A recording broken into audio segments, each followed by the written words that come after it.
నేటి పునీతులు పునీత బ్లైజ్ గారు.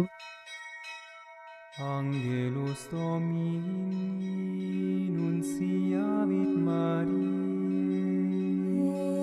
ఈ సేవకునకు మంచి చెడ్డలెంచి పాలించు వివేకమును ప్రసాదింపుము. శనివారం, ఫిబ్రవరి 3, 2024. మొదటి పట్టణం, రాజుల మొదటి గ్రంథము 3వ అధ్యాయం 4 నుండి 13 వచనాలు. ఆ దినములలో ఒక తడవ సొలొమోను గిబ్యోను ఉన్నత స్థలమున బలి అర్పింపబోయెను. అచ్చట సుప్రసిద్ధమైన పీఠము కలదు. ఆ పీఠముపై సొలొమోను అదివరకే వేలకొలది దహనబలులు అర్పించి ఉండెను. ఆ రాత్రి ప్రభువు అతనికి కలలో కన్పించి నీకేమి కావలెనో కోరుకొమ్మనెను.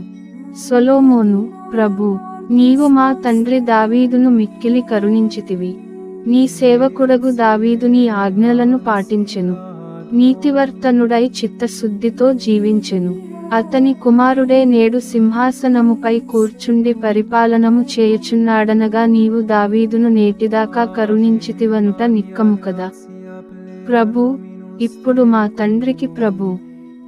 మా తండ్రికి బదులుగా నన్ను రాజును చేసితివి. అయినా నేను చిన్నవాడను. ఈ ప్రజలను ఎట్లు పాలింపవలెనో నాకు తెలియదు. నీవు నీ సొంత ప్రజగా ఎన్నుకొనిన ఈ జనులు లెక్క కందనివారు. నేను వీరితో మనువాడను. కావున నీ ఈ సేవకునకు మంచి చెడ్డలెంచి పాలించు వివేకమును ప్రసాదింపుము. లేదేని నీవెన్నుకొనిన ఈ మహాప్రజను పాలించుట నా తరము కాదు అనెను. సొలొమోను కోరుకొనిన కోరిక ప్రభువునకు ప్రీతి కలిగించెను.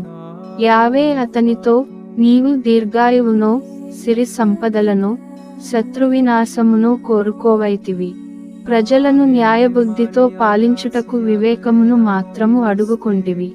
నేను నీ కోర్కెను తప్పక తీరును.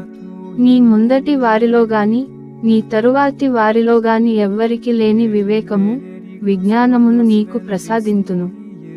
నీవు అడుగకున్న ఈ వరమును కూడా నీకిత్తును. ఏ రాజుకు లభింపని ఐశ్వర్యము, ప్రఖ్యాతి జీవితకాలమెల్ల నీకు లభించును. ఇది ప్రభువు వాక్కు.